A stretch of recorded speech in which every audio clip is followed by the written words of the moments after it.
Namaste, namaskar. I wanted to reply to this video, the Discovering of Buddhism. I definitely have to comment upon it, being a Buddhist myself. Um, First, I want to give a little insight on uh, the viewers that view this video and would like a little more information. Um, when Lord Gautama, or the Buddha, uh, founded Buddhism, it was not, people might believe that he founded Buddhism as a religion, but actually it was never intended to be a religion or a sect or anything like that. It was a simple school founded by the Buddha. So it was like a school where you learn. It's a building, or whatever you want to call it. Building in this would be meaning the forest or whatnot. And it is like a school where you teach. And so after the Buddha died and Ananda took over, Ananda would be the right hand man, monk of the Buddha at that time, things changed a little bit with Buddhism, because after the Buddha being passed, things kind of changed. The Buddha never wrote any texts onto how you should do things, or any how to do's or anything like that. He only spoke them. He did not write a Bible, he did not write a book, he didn't write anything. That was later on developed by the monks themselves and trying to write down something in history. But the Buddha himself never wrote anything. And for the people that are kind of confused, Buddhism offers something for the religious and the non-religious, because Buddhism is neither. It is neither a religion, and it does not go against religion. And that is specifically what the Buddha wanted. He always wanted to be neither to the left or to the right, but in the middle. And this is lost because most people do not view it this way anymore, and they view it as another religion just like any other. And in fact, it is not a religion. It was not founded upon the ideas of a religion. It wanted to offer liberation at that time. And even though so many years have passed, Buddhism was founded before Christianity, before Islam, before any of the major religions now. It is misunderstood. And so I wanted to clear this up, that in this video it talks about Mahayana, but I want to explain what is Mahayana, what is Theravada, what is Zen, what is Amitabha, what is Pure Land. They're branches of that teaching, because the original teaching was created in India, but once it traveled to other Asian countries, what happened is culture mixed in with the teaching and the philosophies already created by the Buddha. So when that culture already preset in that country mixes with a new philosophy, would be the teaching of the Buddha, it creates that branch. Because culture in India, culture in China, culture in Japan are not the same. So that culture has to find some way to mix with that philosophy or teaching, otherwise it would not link, it would not connect. So what happened? Mahayana was created. But before Mahayana, Theravada is the closest teaching yet of the Buddha, the closest branch to the original teaching of the Buddha. In Mahayana, I would most likely say Mahayana was created in China or Tibet, because of their cultures was already preset. Imagine this is Tibet. My right hand is Tibet, and it already has the belief in different gods. It already has its culture.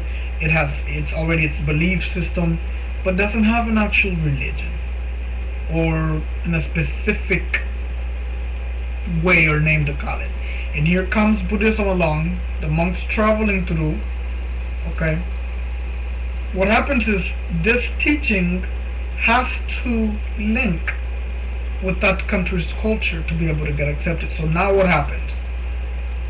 Well, we can introduce our gods into Buddhism, because Buddhism says that there is it's not against Buddhism to believe in God or not. So Buddhism did not restrict them on what they could do or couldn't do. It was allowed to the person, because Buddhism gave them that authority. It does not say, you understand what I mean. And so Mahayana was created out of that. And then after Mahayana was created, soon after that, or not soon, but later after that, Zen Buddhism, Zazen, was created, which is more modern. I think is actually the most modern type of Buddhism there is right now. And so with that said, now you have a basic understanding of what Buddhism is. And so why is Buddhism so appealing? This question is asked by mostly everyone. Why is Buddhism so appealing to people? What does it have that other beliefs don't have? It gives you more than one option. A religion simply gives you one option. You either believe in that religion, believe in its God, and that's your only option. But Buddhism says it's up to you to decide if you want to believe in a God or not.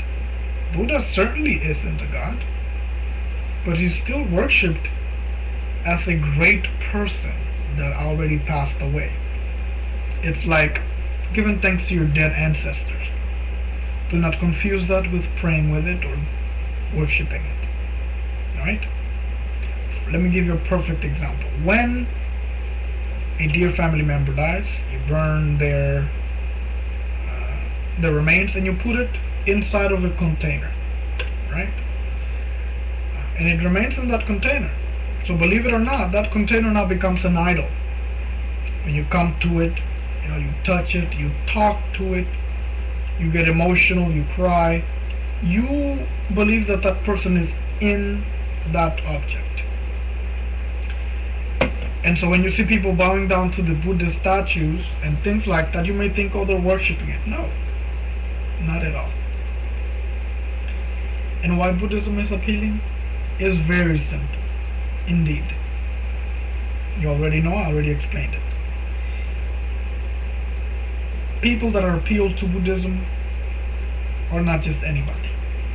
Buddhism is appealed to those that need help, physically and psychologically. Buddhism offers both through meditation, which Buddhism is mainly focused on meditation. Through this natural skill, you can achieve great things. You can achieve even cure. Right? Through yoga and meditation, it is proven that it may cure some illnesses. And so it gives you that option. If it is something that appeals to people are the quotes of the Buddha. People love his quotes, In some parts of Buddhism, it is said that the Buddha was skinny, the Buddha was fat. To clear that up, the Buddha was never fat. Like I already explained, that's all culture and how they perceived it. It is like as if right now, look at me right now. You see my appearance, you see my hair, right? You see mustache, any facial features, or this. So you know how I look. You know my race, such things like that. And because you're seeing me, you're able to tell. But what happens if you try to explain that to a friend? Oh, I watched this video, this guy, he had long hair, he had a mustache, and you start to explain it, the same picture that you got from this video,